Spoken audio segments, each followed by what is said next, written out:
આદર્શ અમદાવાદ દ્વારા આયોજિત યોગા ટીચર્સ ટ્રેનિંગ પ્રોગ્રામ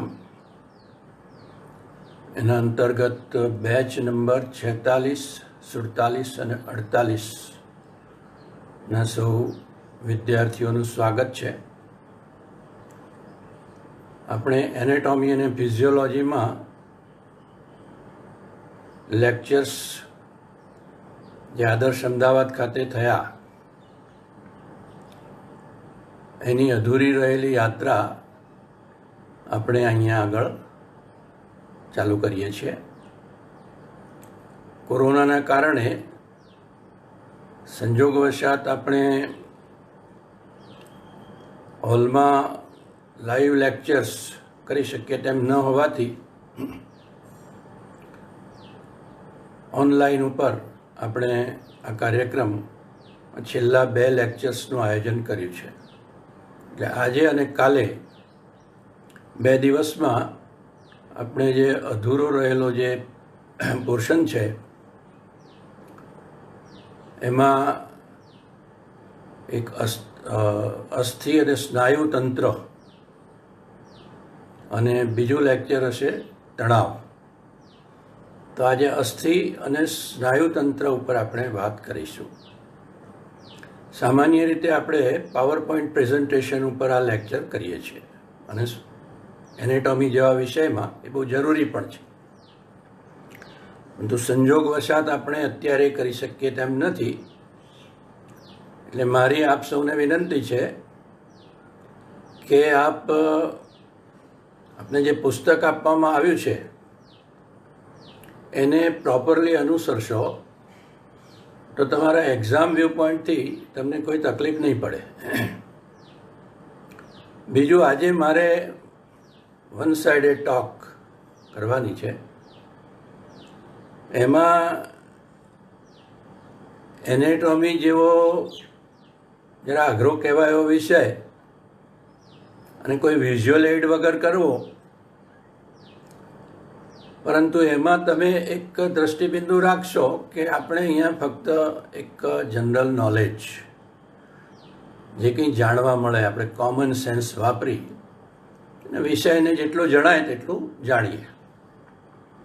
એટલે અત્યારે જ્યારે તમે આ ભાગીદાર બનો ત્યારે તમે બહુ એક્ઝામની ચિંતા કર્યા વગર ફક્ત વિષય જેટલો સમજાય તેવો સમજવાની કોશિશ કરશો. તો આજનો વિષય છે સ્નાયુ અને અસ્થિતંત્ર. એટલે આજે આપણે 2 તંત્ર, મસ્ક્યુલર સિસ્ટમ અને સ્કેલેટલ સિસ્ટમ. પહેલાં સ્કેલેટલ સિસ્ટમની વાત કરીએ તો આપણું શરીર લગભગ 213 હાડકાનું બનેલું છે.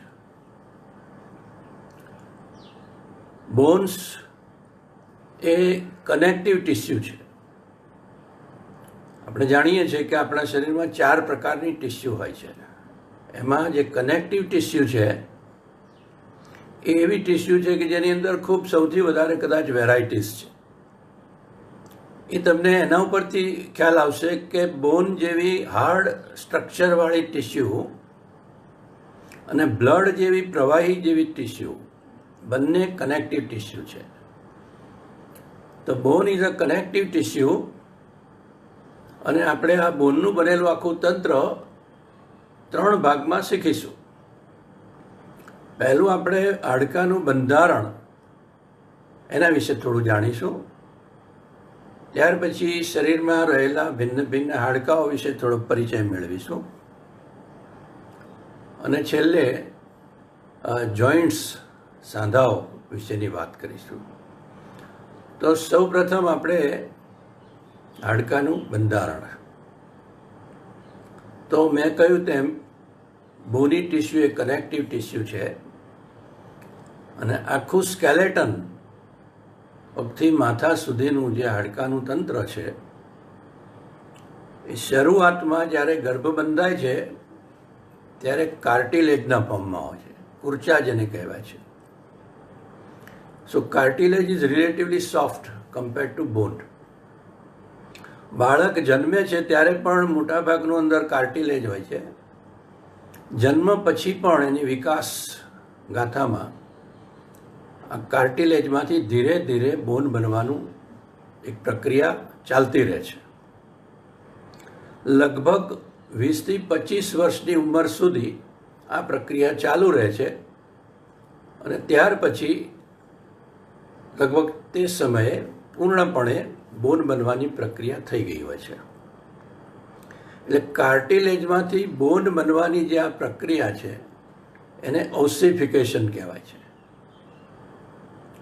શરૂઆતમાં એક ખાસ પ્રકારનું પ્રોટીન જે કાર્ટિલેજની અંદર આવેલું છે અને એ પ્રોટીનની અંદર કેલ્શિયમ, ફોસ્ફરસ, મેગ્નેશિયમ જેવા ક્ષારોની જમાવટ થઈ અને કાર્ટિલેજમાંથી બોન બને છે. આ પ્રક્રિયા બોનની અંદર કોઈ એક કેન્દ્રમાં શરૂ થાય છે અને પછી એ ધીરે ધીરે વિકાસ પામતી ઓસિફિકેશન થતાં કાર્ટિલેજની જે ટિશ્યુ છે એ બોની ટિશ્યુથી રિપ્લેસ થાય છે. જો લોંગ બોન્સની વાત કરીએ તો એની અંદર શાફ્ટ હોય છે અને બે બાજુ એન્ડ્સ હોય છે. તો વચ્ચેના જે શાફ્ટ હોય એની અંદર એક કેન્દ્રમાં ઓસિફિકેશનની પ્રક્રિયા શરૂ થઈ અને ધીરે ધીરે શાફ્ટની બંને બાજુ આગળ વિકાસ પામે છે. એવી જ રીતે બંને એન્ડ્સની અંદર પણ એક સેન્ટર ઓફ ઓસિફિકેશન ડેવલપ થાય છે અને બંને એન્ડ્સમાં ઓસિફિકેશન થાય છે. એટલે કુલ ત્રણેય વચ્ચે શાફ્ટમાં અને બે બાજુ એન્ડ્સની અંદર જે ઓસિફિકેશનની પ્રક્રિયા થવાથી જે કુરચામાંથી બોન બનવાની જે આખી પ્રક્રિયા પૂર્ણ થાય એમાં વચ્ચે એવી એક પ્લેટ બાકી રહી જાય છે. એટલે શાફ્ટની બંને છેડા બાજુ બંને એન્ડ્સને અને શાફ્ટને જુદા પાડતી એવી કાર્ટિલેજની એક ટિશ્યુ બાકી રહી જાય. એને કહેવાય છે એપિફિશિયલ પ્લેટ અથવા એપિફિશિયલ કાર્ટિલેજ. જ્યાં સુધી આ એપિફિશિયલની અંદર કાર્ટિલેજ અસ્તિત્વ ધરાવે છે ત્યાં સુધી આ આખા બોનની લંબાઈ અને ગ્રોથ થવાની સંભાવના ખુલ્લી રહે છે. જ્યારે બંને બાજુની આ એપિફિશિયલ પ્લેટનું ફ્યુઝન થઈ જાય અને કમ્પ્લીટ બોન થઈ જાય ત્યાર પછી આ બોનની ગ્રોથ આગળ થઈ શકતી નથી. અને શરીરના જુદા જુદા હાડકામાં આ એપિફિશિયલ પ્લેટનું ફ્યુઝન થવાનો સમય જુદો જુદો હોય છે. કોઈ હાડકામાં 17 વર્ષે તો કોઈમાં 18 વર્ષે, અમુક હાડકામાં 20 તો અમુકમાં 25 વર્ષે આ એપિફિશિયલ કાર્ટિલેજનું ફ્યુઝન થઈ જાય. એ હિસાબે જો આખા સ્કેલેટનને જોવામાં આવે અને કઈ કઈ જગ્યાએ એપિફિશિયલ ફ્યુઝન થઈ ગયું છે અને ક્યાં નથી થયું એ જો જોવામાં આવે તો એ આખા સ્કેલેટનની ઉંમર કેટલી હશે તે ખબર પડી શકે છે. ફોરેન્સિક મેડિસિનના વિષયમાં આ રીતે કોઈ ડેડ બોડી જો મળે તો એની અંદર એની ઉંમર કેટલી હશે એ જાણવાની વિવિધ રીતોમાંની એક રીત આ છે. એટલે એ દ્રષ્ટિએ આ એપિફિશિયલ ફ્યુઝન શું છે જાણવું જરૂરી અને અગત્યનું છે. તો આ રીતે જે ઓસિફિકેશન થતાં બોન આખું પૂર્ણ થાય છે. આ બોનનું જો સ્ટ્રક્ચર જોઈએ તો બહારના ભાગમાં પેરીઓસ્ટિયમ આવેલું છે, એટલે એક જાતનું મજબૂત આવરણ છે. અંદરના ભાગમાં જે બોન હોય છે એમાં એકદમ હાર્ડ પ્રકારનું બોન અને એની અંદર સોફ્ટ ટિશ્યુ જેને આપણે ગુજરાતીમાં હાડકાનો ગર એ બોન મેરો આવેલું છે.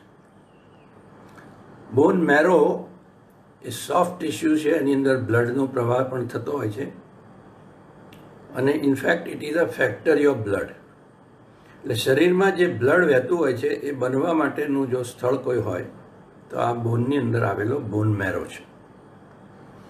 એટલે એકદમ હાર્ડ એવું બોન, એની અંદર સોફ્ટ એવું બોન મેરો જે બ્લડની ફેક્ટરી છે, બ્લડ બને છે. તો આ પ્રકારનું આખું બોનનું સ્ટ્રક્ચર છે. બોનને પણ બ્લડની આવશ્યકતા હોય છે પોતાના ન્યુટ્રિશન માટે. એટલે બોનની અંદર જનારી એક ધમની અને એમાંથી બહાર નીકળનારી શીરા એ બોનને બ્લડ સપ્લાય પહોંચાડવાનું કામ કરે છે. તો આવી રીતે આખા શરીરમાં જે હાડકાં આવેલા છે એ હાડકાં આખા શરીરને એક આધાર પૂરો પાડે છે. એ એવો આધાર છે કે જેની આસપાસ ઘણા બધા સ્નાયુઓ વીંટળાયેલા છે. એ સ્નાયુઓ એની મૂવમેન્ટ એ આ હાડકાની મૂવમેન્ટ માટે જવાબદાર છે. અને એ રીતે સ્નાયુઓ અને હાડકાં થઈ અને આપણા શરીરની જે મૂવમેન્ટ એ પોસિબલ બને છે. તો આ રીતે જે હાડકાં આપણા શરીરમાં જે આવેલા છે, જેમાં કેલ્શિયમ, મેગ્નેશિયમ, ફોસ્ફરસ જેવા સોલ્ટ્સનું પ્રમાણ બહુ અગત્યનું છે. વિટામિન ડી જેવા વિટામિન્સ પણ હાડકાની તંદુરસ્તી માટે ખૂબ આવશ્યક છે. એટલે આ વાત થઈ બોનના સ્ટ્રક્ચરની. બોનની અંદર બે પ્રકારના કોષો આવેલા છે, ઓસ્ટિયોબ્લાસ્ટ અને ઓસ્ટિયોક્લાસ્ટ. ઓસ્ટિયોબ્લાસ્ટ એ કેલ્શિયમને બ્લડમાંથી ખેંચી લઈ અને ઓસિફિકેશનની પ્રક્રિયામાં મદદ કરે છે, જ્યારે ઓસ્ટિયોક્લાસ્ટ એ કેલ્શિયમ બહાર ખેંચી લઈ અને હાડકાનું ધોવાણ કરે છે. અમુક ઉંમર પછી ઓસ્ટિયોબ્લાસ્ટિક એક્ટિવિટી ઓછી થઈ જાય છે અને ઓસ્ટિયોક્લાસ્ટની એક્ટિવિટી વધારે થાય છે.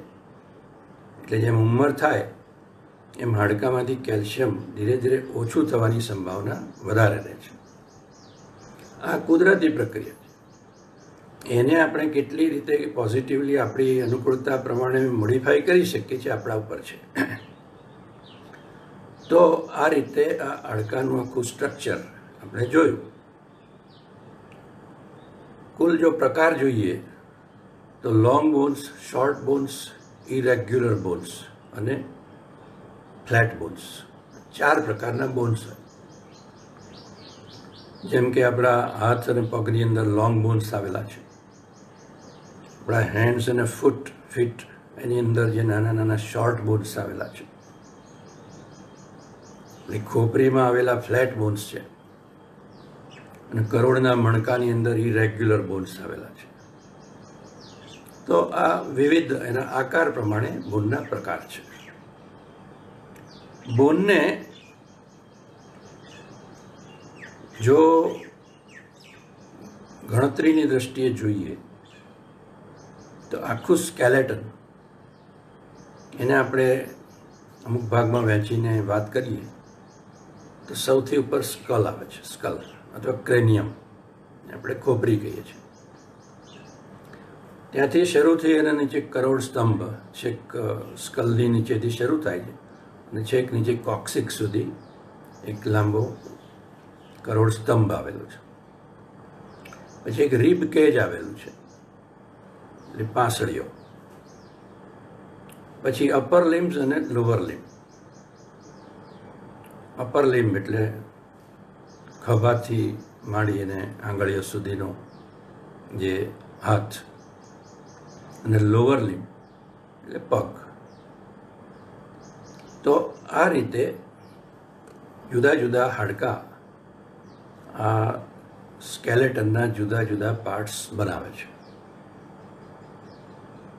હવે સ્કલની વાત કરીએ તો સ્કલની અંદર લગભગ 8 હાડકાં છે. એ ફ્લેટ બોન એ એકબીજાને ચિપકેલા હોય છે, એમાં કોઈ મૂવમેન્ટ પોસિબલ નથી. એની અંદર બ્રેઇન રહેલું છે. સો it is very important so far as the protection of the brain is concerned. પછી ચહેરાના હાડકાં છે, લગભગ 14 જેટલા હાડકાં છે, નાના મોટા.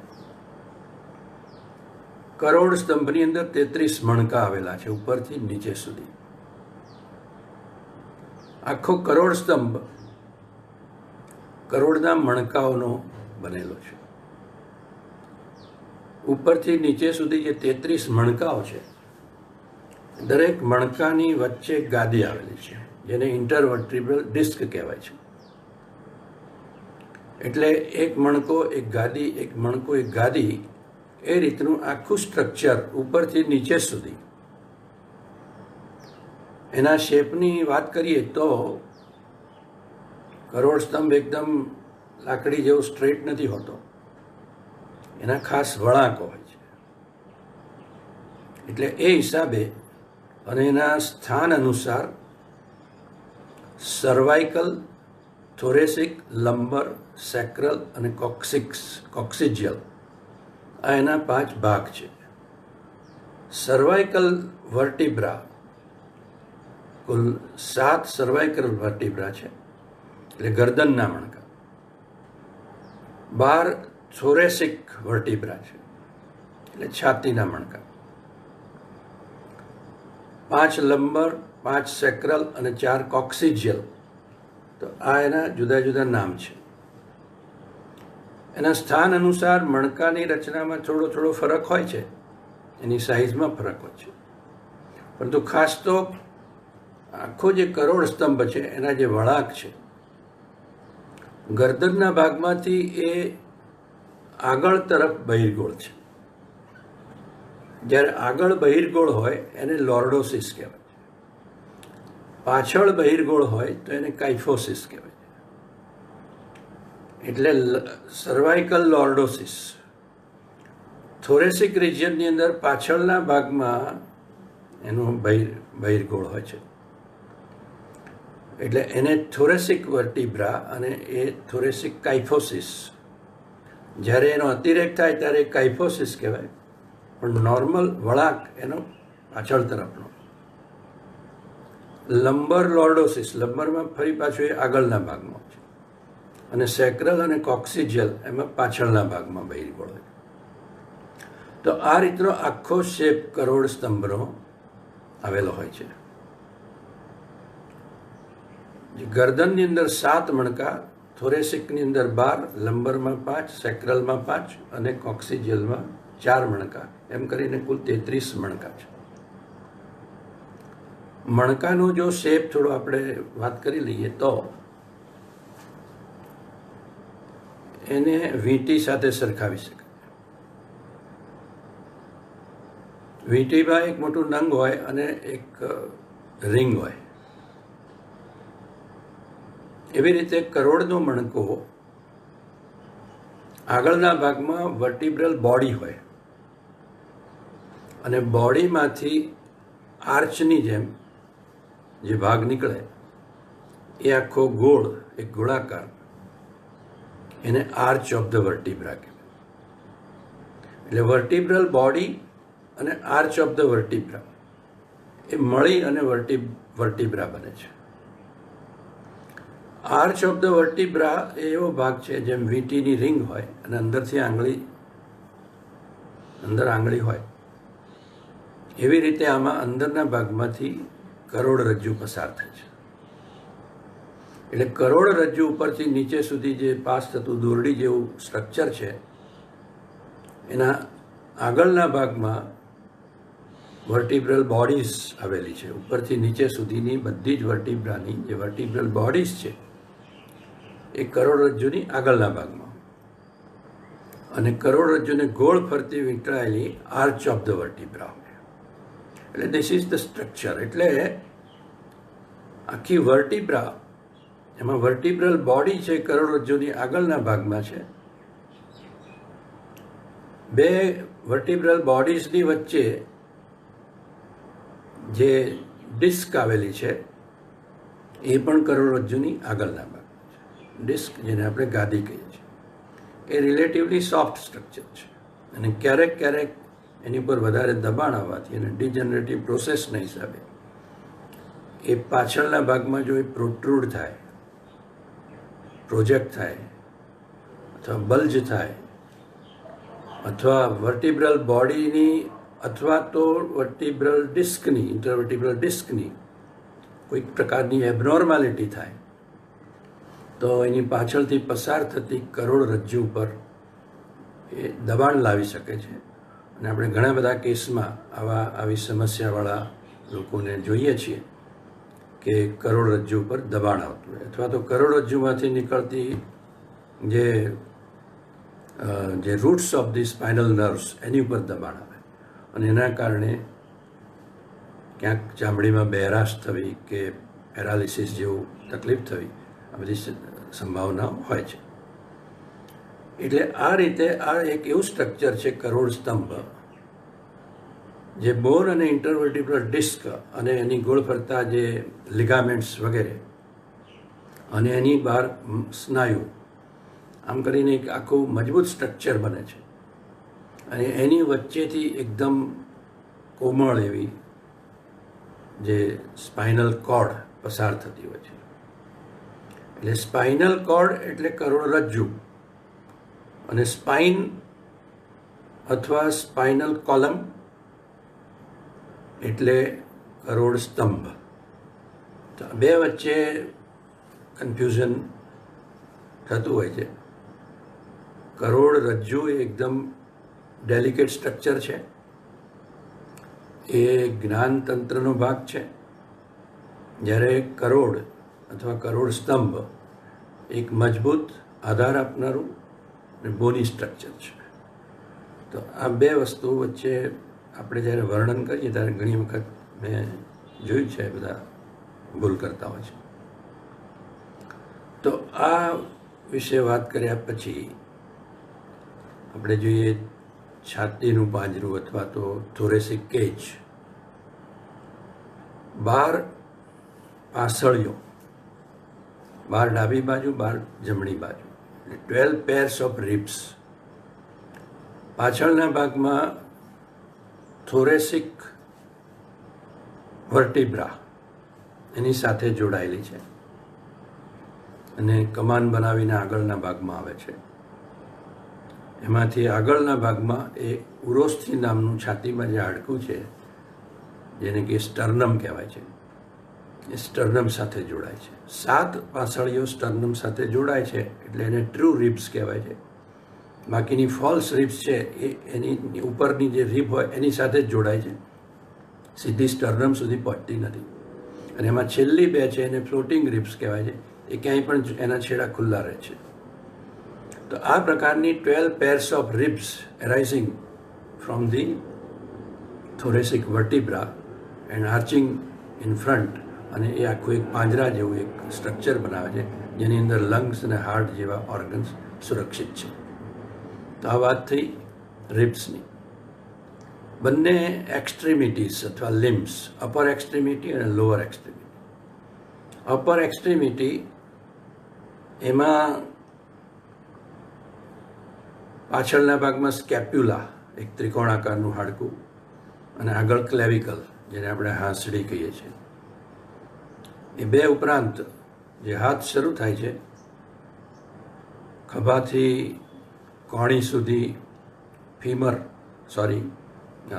હ્યુમરસ, અને કોણીથી રેડિયસ અને અલ્ના, 2 હાડકાં. ખભાથી કોણી સુધી છે એને અપર આર્મ કહેવાય છે, અને કોણીથી હાથ સુધી, કાંડા સુધી એને ફોરઆર્મ કહેવાય છે. એટલે અપર આર્મમાં 1 હાડકું હોય છે, ફોરઆર્મમાં 2 હાડકાં હોય છે. ત્યાર પછી શરૂ થાય છે રિસ્ટ એટલે કાંડું. કાંડાની અંદર 8 નાના નાના હાડકાં હોય. અને ત્યાર પછી હાથની અંદર મેટાફેલેન્ક્સ કરી અને 5 હાડકાં હોય છે, અને ફેલેન્ક્સ બહુવચનમાં ફેલેન્જીસ, એના 14 હાડકાં હોય છે. આ રીતે કરીને કુલ 32 હાડકાંનો એક અપર એક્સ્ટ્રીમિટી, એવી રીતે 2 બાજુ ગણીએ તો 64 હાડકાં. એવી રીતે લોઅર લિમ્સની અંદર પેલ્વિસનું જે સ્ટ્રક્ચર છે, વર્ટિબ્રલ કોલમમાં આપણે જોયું કે લંબર અને એની નીચે સેક્રલ.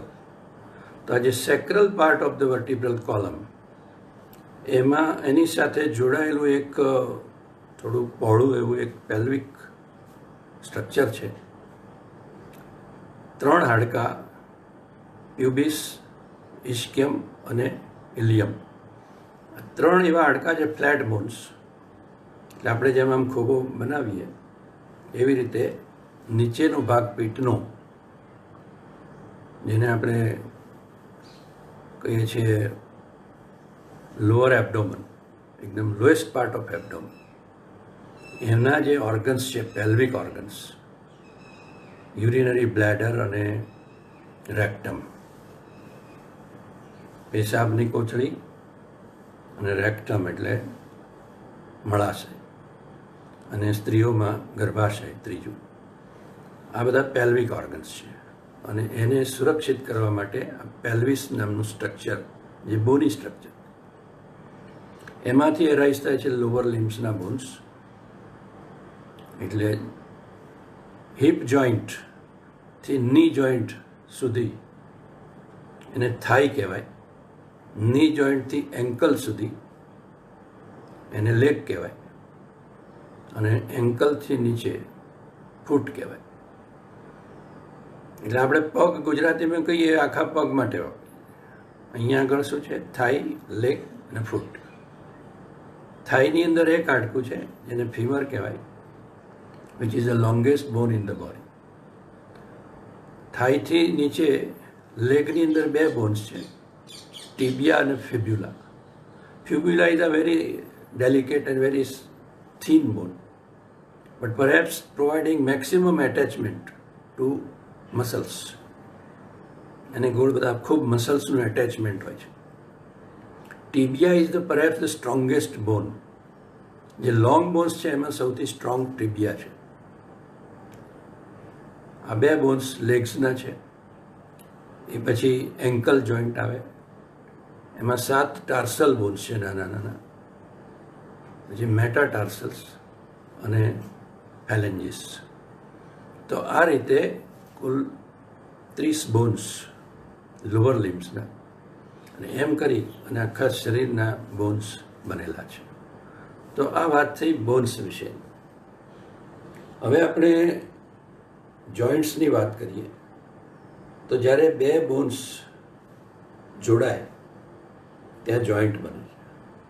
એટલે જોઈન્ટના જો પ્રકાર જોઈએ તો ચલ જોઈન્ટ અને અચલ જોઈન્ટ, એટલે મૂવેબલ અને નોન મૂવેબલ. કેટલાક જોઈન્ટ્સ અચલ છે, જેમ કે ખોપરીના હાડકા જ્યાં જોડાય છે એમાં કોઈ મૂવમેન્ટ પોસિબલ નથી. પરંતુ જે જોઈન્ટ્સમાં મૂવમેન્ટ્સ પોસિબલ છે એવા જે ચલ જોઈન્ટ છે એની જો વાત કરીએ તો એની ઘણી બધી વેરાયટીઝ હોય છે. એક તો આપણે જેમ કે ખભાના જે બોન્સ છે તો એને બોલ એન્ડ સોકેટ જોઈન્ટ કહેવાય છે. એટલે એની અંદર એક બોલ હોય છે અને બીજું સોકેટ હોય છે, એની અંદર આખું બોન મૂવ થતું હોય છે. મારા ખ્યાલથી એને ઉખળી સાંધો કહે છે. ત્યાર પછી મિજાગ્રા સાંધો, હિંજ જોઈન્ટ, એલ્બોમાં અને ની જોઈન્ટમાં હિંજ જોઈન્ટ. મિજાગ્રાની જેમ એક જ પ્લેનમાં મૂવમેન્ટ થાય, આમ બીજી આમ ન થાય, આમ જ થાય. પછી એક ખીલી સાંધો કહે છે. એટલે અહીંયા આગળ જે પહેલી વર્ટિબ્રા છે એ સેકન્ડ નંબરની વર્ટિબ્રાના બોડીની ગોળ રોટેટ થાય છે, તો પિવોટલ જોઈન્ટ એને કહેવાય છે. તો પિવોટલ જોઈન્ટ, બોલ and socket joint, hinge joint, પછી ડબલ હિંજ જોઈન્ટ. રિસ્ટમાં બંને બાજુ મૂવમેન્ટ આમ પણ થાય ને આમ પણ થાય, સો it is a double hinge joint. These are some varieties of the joints. એટલે આ જુદી જુદી મૂવમેન્ટ જે પરમિટ થાય છે એના કારણે આપણે વિવિધ પ્રકારની મૂવમેન્ટ્સ કરી શકીએ છીએ. When we see the different types of joints, we should also understand what is different types of movements. તો આપણે જે શરીરમાં જે ઈચ્છાવર્તી સ્નાયુઓ દ્વારા જે મૂવમેન્ટ કરીએ છીએ એ flexion, extension, adduction, abduction, internal rotation, external rotation, supination and pronation, આ જુદી જુદી વિવિધ પ્રકારની મૂવમેન્ટ્સ છે. ફ્લેક્શન એટલે વાળવો, સાંધો વાળવો. એલ્બો આગળ આ જે આમ કરીએ તો એ ફ્લેક્શન થયું. શોલ્ડર આગળ પણ આ રીતે આગળ લઈ જઈએ, that is flexion of the shoulder. એવી રીતે હિપનું ફ્લેક્શન, નીનું ફ્લેક્શન, એન્કલનું અને રિસ્ટનું ફ્લેક્શન. તો દેર આર વેરિયસ મુમેન્ટ્સ. સાદો જ્યારે સીધો કરીએ તો એક્સટેન્શન કહેવાય. એટલે આ રીતે સીધી જ્યારે કોણી સીધી કરી, it is extension of the elbow. Similarly extension of the ની, એટલે સાદો સીધો કરવો.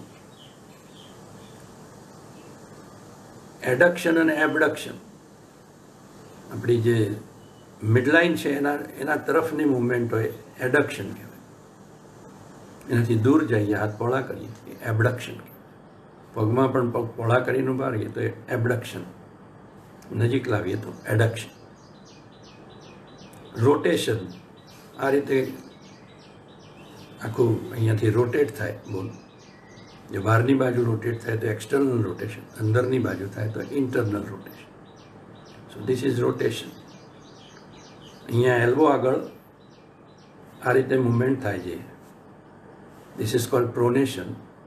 અને જે હથેળી ઉપર જાય આકાશ બાજુ એને કહેવાય supination. So this is supination and pronation. So this are the different types of movements in the body. તો આટલી આપણે વાત હાડકા વિશે જોઈ. હવે આપણે થોડી સ્નાયુની વાત કરીશું. તો સ્નાયુના વિષયમાં ફરીથી આપણે જો ટિશ્યુઝને યાદ કરીએ તો there are various types of tissues. 4 ટાઈપની જે ટિશ્યુ છે એમાંની એક ટિશ્યુ છે મસલ ટિશ્યુ.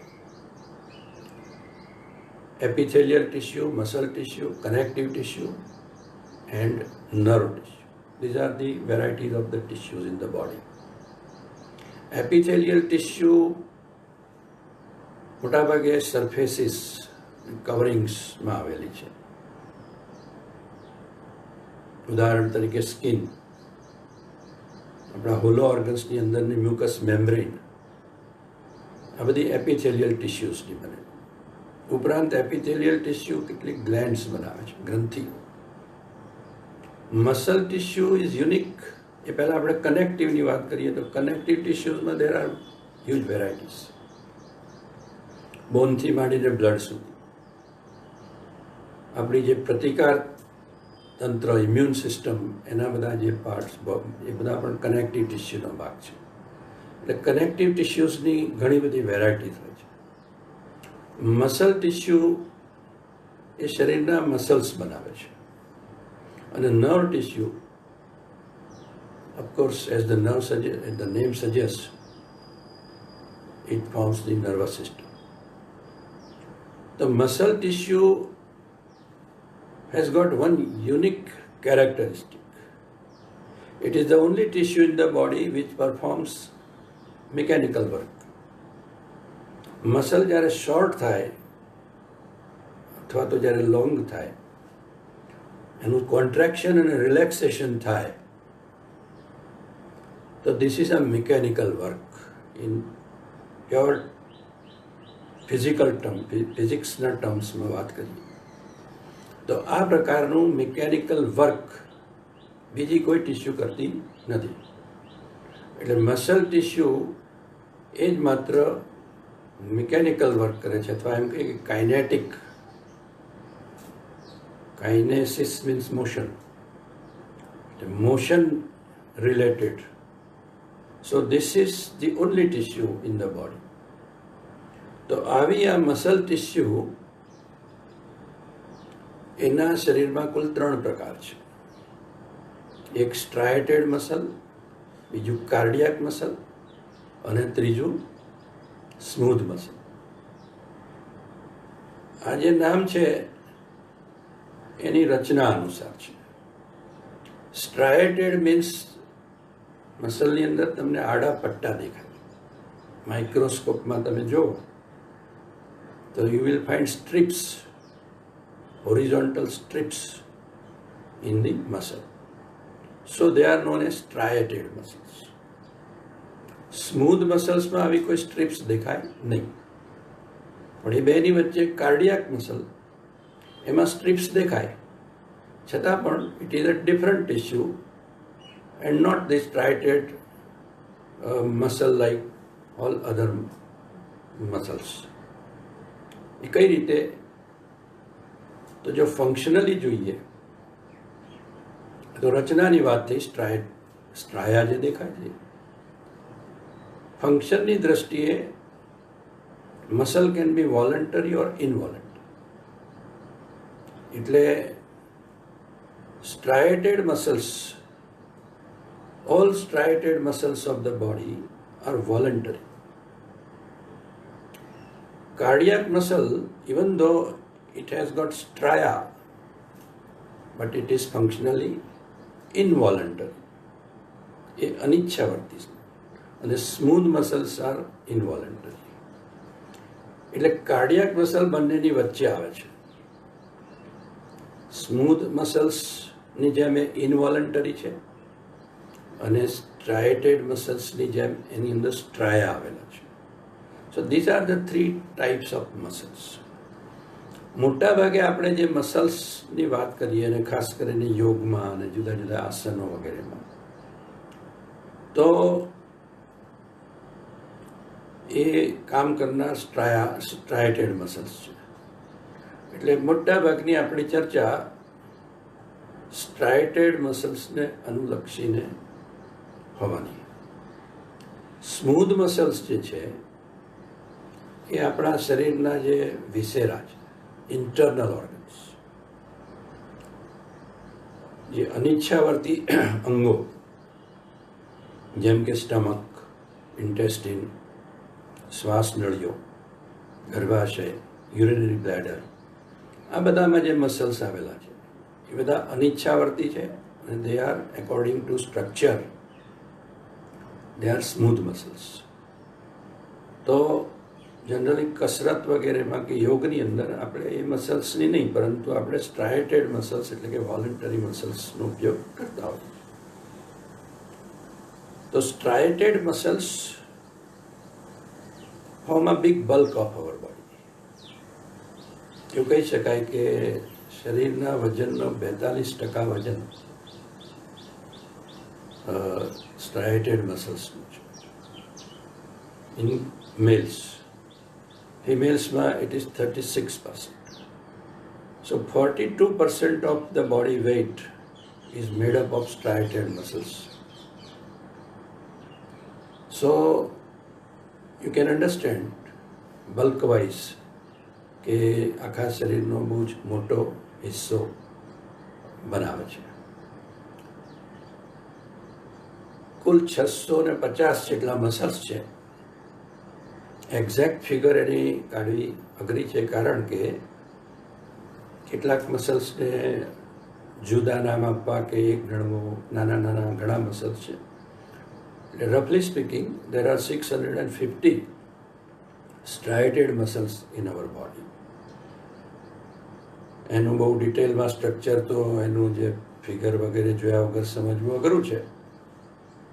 પરંતુ આ મસલ્સ એક્ટિન અને માયોસિન નામના પ્રોટીનથી બનેલા છે. અને એ એક્ટિન અને માયોસિન નામના જે તંતુ એકબીજાની ઉપર આવી રીતે સરકતા હોય છે. અને એક્ટિન માયોસિનની ફરતું જ્યારે સરકી અને બે બાજુના નજીક આવે ત્યારે મસલ ટૂંકો થાય, અને જ્યારે દૂર થાય ત્યારે મસલ લાંબો થાય. એટલે આ રીતે contraction and relaxation of this muscles take place through the movement of actin and myosin. આ મુવમેન્ટ ત્યારે થાય જ્યારે એને જ્ઞાનતંતુમાંથી આદેશ મળે. અને each and every muscle cell, આપણે જ્યારે મસલ સેલ કહીએ એટલે એને સમજવો મસલ ફાઈબર. એટલે એક મસલ ફાઈબર મીન્સ એક મસલ સેલ. બીજા બધા ટિશ્યુમાં સેલ, અહીંયા સેલની જગ્યાએ આપણે ફાઈબર શબ્દ ઘણીવાર વાપરીએ. તો muscle fibre or muscle cell, it receives information from the nerve fiber. So each and every muscle fiber receives one nerve fiber. અને એ નર્વ ફાઈબર છેક ઉપર મગજમાં રહેલા પ્રી સેન્ટ્રલ ગાયરસમાંથી જે નીકળે, પછી વચ્ચે વચ્ચે ન્યુરોન બદલાય, એક ન્યુરોન બીજાને સોંપે, બીજો ત્રીજાને, એમ કરતો કરતો ત્રીજા કે ચોથા ટર્ને જે મસલ ફાઈબર આપણા વોલન્ટરી મસલની અંદર પહોંચે અને એ રીતે આપણા pre central gyrus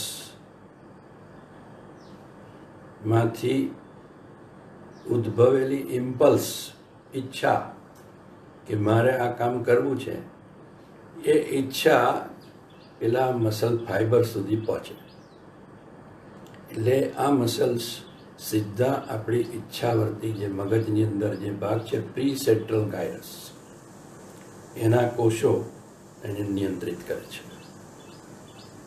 in contrast two this, cardiac muscle એના માટે ઉપરથી જ્ઞાનતંતુનો પ્રવાહ હોવો ફરજિયાત નથી. It can contract of its own through its quality of automaticity. એટલે એના નર્વ સેલ્સ, એના નર્વ ફાઈબર્સ કાપીને જો હૃદયના સ્નાયુને મૂકવામાં આવે તો પણ એ પોતે પોતાની ઇનહેરન્ટ કેપેસિટીના કારણે એ કોન્ટ્રેક્શન અને રિલેક્સેશન થયા કરે છે, which is not the case with voluntary muscles. એટલે દરેક વોલન્ટરી મસલ એનું જ્ઞાનતંતુ સાથેનું કનેક્શન હોવું અત્યંત આવશ્યક છે અથવા અનિવાર્ય છે. એ કનેક્શન જો કપાઈ જાય અથવા તો જ્ઞાનતંતુ ખરાબ થઈ ગયો હોય તો જતે દિવસે એ મસલ પણ પેરેલાઇઝ થઈ જાય. શરીરના કેટલાક એવા રોગો છે કે જેમાં તકલીફ જ્ઞાનતંત્રમાં છે, પણ એના કારણે મસલ એટ્રોફી થઈ જાય છે. એટલે આ છે વોલન્ટરી મસલની જે ફંક્શનિંગની એક આવશ્યકતા. બીજું, વોલન્ટરી મસલ્સ એ જ્ઞાનતંત્રમાંથી આવેલા સંદેશા, એ સંદેશા ઝીલી અને પ્રોમ્પ્ટલી રિસ્પોન્ડ કરે છે. જે અનિચ્છાવર્તી સ્નાયુઓ, સ્મૂથ મસલ્સ વગેરે, એ જે જ્ઞાનતંતુના જે સંદેશા આવે છે એને તે સ્લોલી રિસ્પોન્ડ કરે છે. એટલે જેવી આપણે ઈચ્છા કરીએ અને આપણે હાથ હલાવી શકીએ છીએ એવી રીતે અનિચ્છાવર્તી તંત્રમાં બનતું નથી કે એકદમ સ્ટમકને કહ્યું ને સ્ટમક કોન્ટ્રેક્શન થયું. તો આ એક બંનેની કાર્ય પદ્ધતિનો એક ડિફરન્સ છે. So the response is very prompt in case of almost all the voluntary muscles. The response is very slow but prolonged in case of involuntary muscles. So there are differences in the functioning of these muscles. બીજું કે જે voluntary muscles છે જે આપણે એક્સરસાઇઝમાં અને આપણી normal મુવમેન્ટમાં ઉપયોગ કરીએ છીએ, એની અંદર બે વેરાયટી છે. એક રેડ ટ્વિચ અને વ્હાઇટ ટ્વિચ. એ પહેલાં આપણે થોડુંક મસલની જે કોન્ટ્રેક્શનની જે પ્રક્રિયા છે એને થોડી સમજવી જોઈએ. મસલનું કોન્ટ્રેક્શન થાય એટલે એને એનર્જી જોઈએ. આ એનર્જી એટીપીના સ્વરૂપમાં એ વાપરે છે, adenosine triphosphate. Adenosine triphosphate is a currency of energy. જેમ આપણે કરન્સી છે રૂપિયા, તો રૂપિયામાં આપણે કેટલો ખર્ચ કર્યો, કેટલી આવક થઈ, બધી ગણતરી કરીએ છીએ. Similarly, whenever you talk about exercise, તો પ્રત્યેક એક્સરસાઇઝ કેટલી એનર્જી કન્ઝ્યુમ કરશે એ એટીપીમાં મપાય છે, એડિનોસાઇન ટ્રાઇફોસ્ફેટ. જેમ આપણો હિસાબ રૂપિયામાં રખાય કે ભાઈ તિજોરીમાં કેટલા રૂપિયા પડ્યા છે અને તિજોરી સુધી પહોંચતા પહેલાં ખિસ્સામાં કેટલા રૂપિયા પડ્યા છે, એવી રીતે મસલ્સ જ્યારે કોન્ટ્રેક્ટ થાય ત્યારે પેલા ખિસ્સાના રૂપિયા વાપરે. એની પાસે જે એટીપી તૈયાર હોય એટલે it last for hardly 1 or 2 seconds જેટલા તૈયારમાં પડ્યા હોય. પણ મસલ કોન્ટ્રેક્શન શરૂ થાય એટલે સૌથી પહેલી જે ફેઝ છે એ અંદર ક્રિએટિન ફોસ્ફેટમાંથી એક ફોસ્ફેટ છૂટો પડે ને એડીપી એડિનોસાઇન ડાયફોસ્ફેટ એમાં ભળે એટલે એટીપી થઈ જાય અને એ રીતે ઉપલબ્ધ કરાવે એટીપી. એટલે પહેલી ફેઝ છે ફોસ્ફાજેનિક ફેઝ છે અને પછી આવે છે ગ્લાયકોલાઇટિક ફેઝ એટલે જે ગ્લાયકોજન સ્વરૂપે ગ્લુકોઝ સ્ટોર થયેલો છે અને બીજો ગ્લુકોઝ બ્લડમાં હોય. આ ગ્લુકોઝ અને ગ્લાયકોજનમાંથી જે ઉપલબ્ધ થતો ગ્લુકોઝ એનું મેટાબોલિઝમ શરૂ થાય છે અને એમાંથી એટીપી જનરેટ થાય છે અને એ રીતે સૌથી પહેલાં શક્તિ એ ગ્લુકોઝ અને ગ્લાયકોજનમાંથી મસલ્સ મેળવે છે. પરંતુ એ સોર્સ બહુ લિમિટેડ છે કારણ કે એને ઓક્સિજનની જરૂર પડે. આમાં વગર ઓક્સિજને જે સંભવ હતું એટલું થયું અને મુવમેન્ટ ચાલુ થઈ ગઈ. પણ હવે ઓક્સિજન તરત મળવો જોઈએ. જો ઓક્સિજન ના મળે તો આ જે પ્રક્રિયા થઈ એમાં જે ગ્લુકોઝનું મેટાબોલિઝમ થતાં થતાં જે પાયરુવિક એસિડ બનતો હોય છે એ પાયરુવિક એસિડમાંથી હવે લેક્ટિક એસિડ બનવા લાગે અને lactic acid is somewhat toxic.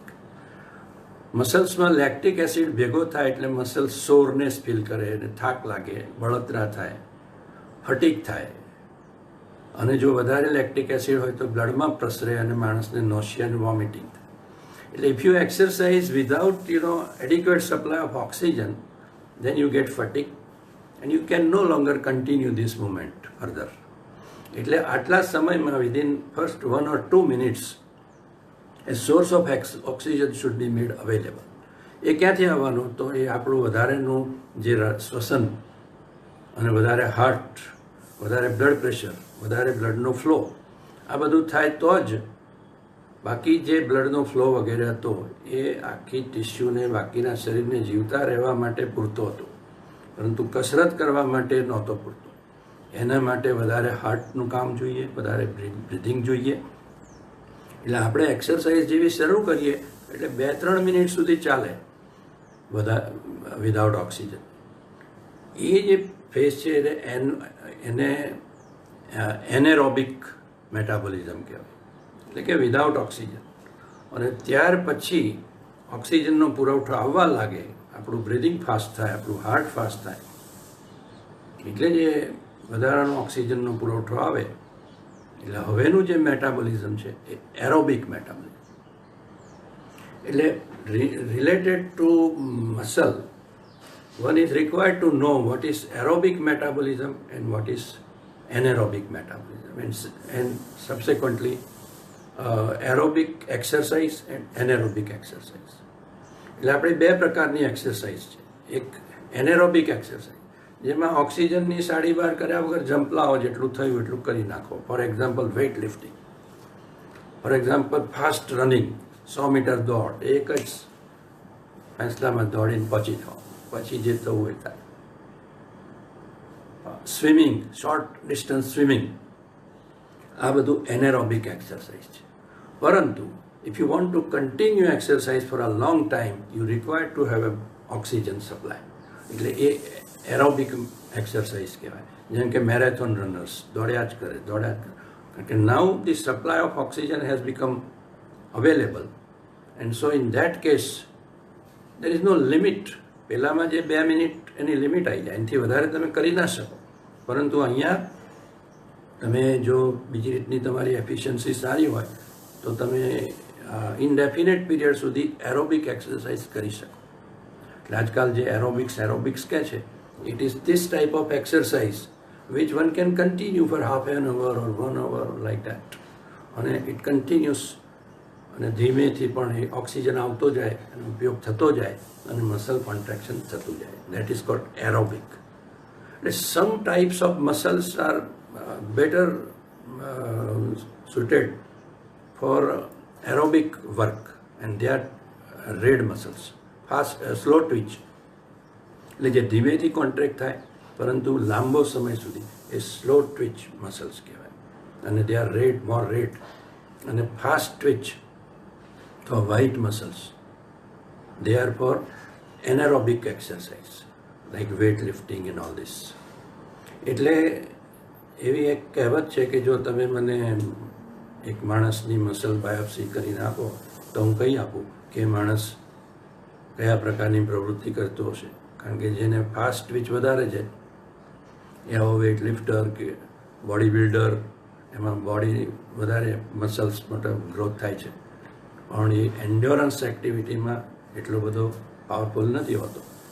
જ્યારે જે રેડ મસલ્સ જો હોય એની બાયોપ્સીમાં તો એ માણસ બહુ લાંબા ગાળાની એક્સરસાઇઝ કરવા સમર્થ હોય છે. સો these are few things about the varieties of the muscles. અને મસલ્સ એનું જે જોડાણ હોય છે,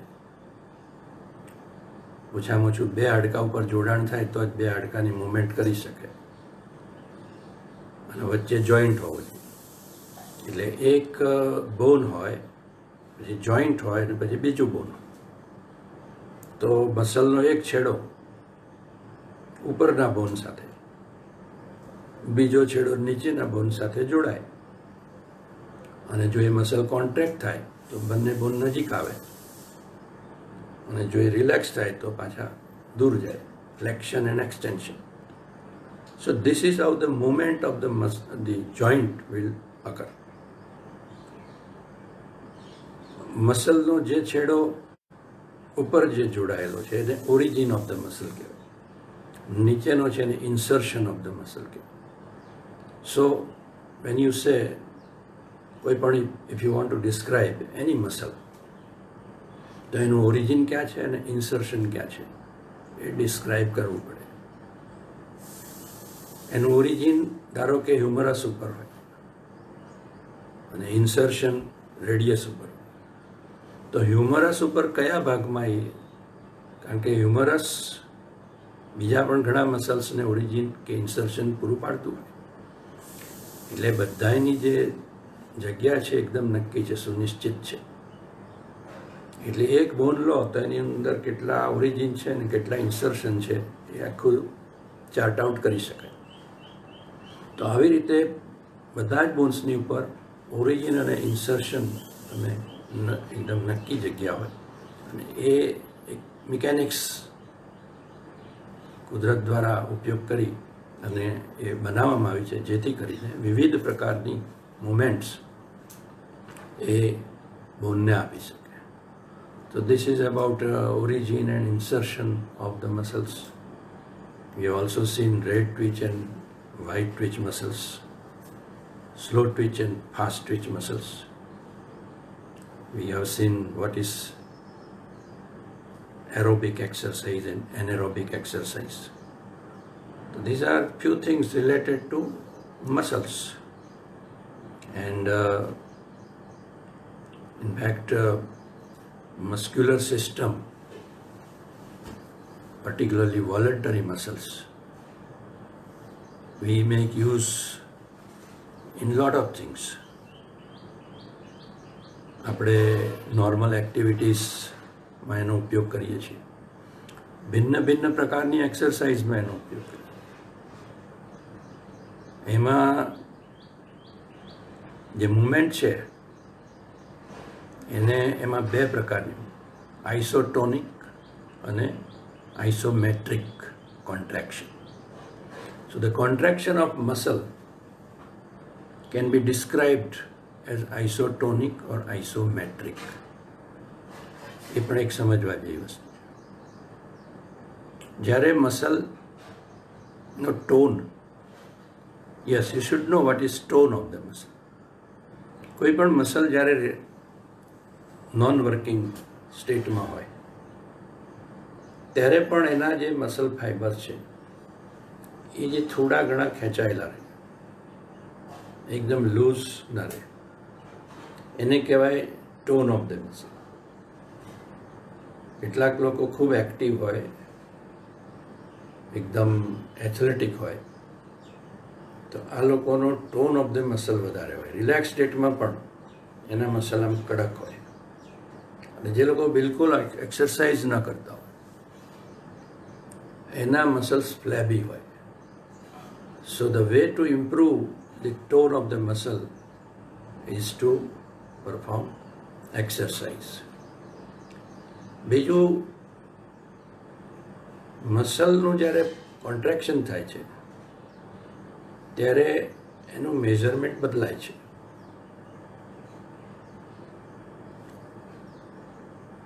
અને ટોન પણ બદલાય છે. જ્યારે કોન્ટ્રેક્શન થાય ત્યારે ટોન વધે અને મેઝરમેન્ટ ઘટે. તો ટોન અને મેઝરમેન્ટ આઇસોટોનિક એન્ડ આઇસોમેટ્રિક. જો આઇસો મીન્સ સેમ, જો ટોન એનો એ રહે અને કેવલ મેઝરમેન્ટ બદલાય તો એ મુમેન્ટને આઇસોટોનિક કહેવાય.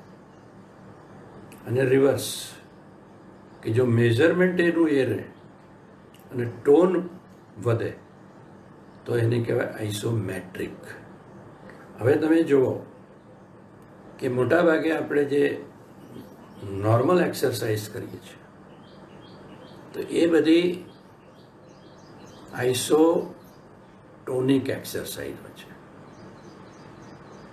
જેમ કે તમે આમ કરો તો મેઝરમેન્ટ વિલ ડિક્રીઝ, મસલ ટૂંકો થયો એટલે ટોન બહુ વધશે નહીં. So it is known as isotonic. પણ તમે આમ કરો, આ રોકી રાખો, પકડી રાખો, against resistance. If you want to flex your elbow against resistance, what will happen? The measurement will not change, so the tone will increase. So this is called isometric.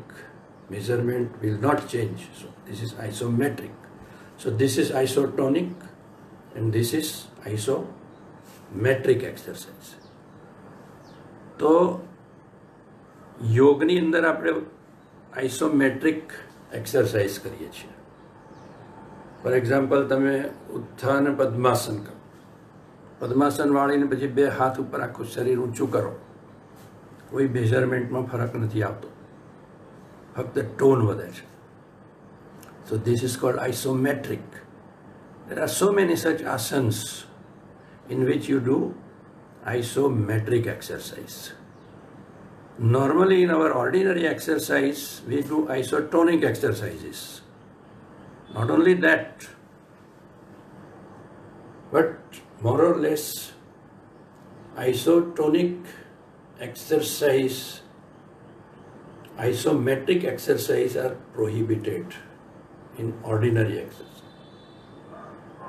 સામાન્ય કસરતોમાં સિવાય કે વેઇટ લિફ્ટિંગ કે એવી કસરતો સિવાય મોટાભાગે એરોબિક્સમાં એમાં isometric એક્સરસાઇઝની મનાઈ છે અને એવું પણ માનવામાં આવે છે કે નુકસાન કરે છે. બહુ શીખવ માણસો એકદમ આઇસોમેટ્રિક એક્સરસાઇઝ નહીં કરવી જોઈએ. એનાથી વિપરીત યોગમાં આપણે આઇસોમેટ્રિક એક્સરસાઇઝ કરીએ છીએ. This is one area of knowledge where we cannot translate the knowledge of yoga word by word into modern science, because yoga has its own philosophy which I am not going to discuss now, but you should understand that yoga has a different philosophy and it may differ from our modern science in many respects. એટલે isometric exercises generally સાદી exercise શીખવ કસરતબાજને એ કરવામાં નથી, ના પાડવામાં આવે છે કે એવું શ્વાસ રોકીને બધું નહીં કરવું. પરંતુ યોગમાં આપણે શ્વાસ રોકીને કુંભક કરીને બધી એક્સરસાઇઝ કરવાનું મહત્ત્વ છે. એ કેમ છે અત્યારે વિષય નથી. તો this is something about different exercises. This is how at least this basic knowledge of skeleton and muscular system will help us in understanding our yoga. Okay? Thank you very much.